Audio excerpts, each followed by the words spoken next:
So this morning I had a hawk attack my chickens right here in this corner. It must have just swooped down inside this chicken run. George, my rooster, was defending the flock and fighting at the hawk, trying to scare it away. And I could hear the noise from inside the house.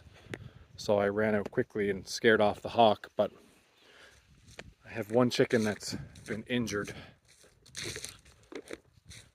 I don't know if it's going to live or not. I put it in the coop to kind of recover. It might just be in shock.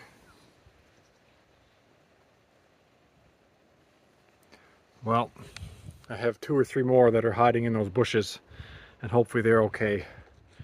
But that's the life of keeping birds and in an open area like this where you have aerial predators. It just sucks sometimes.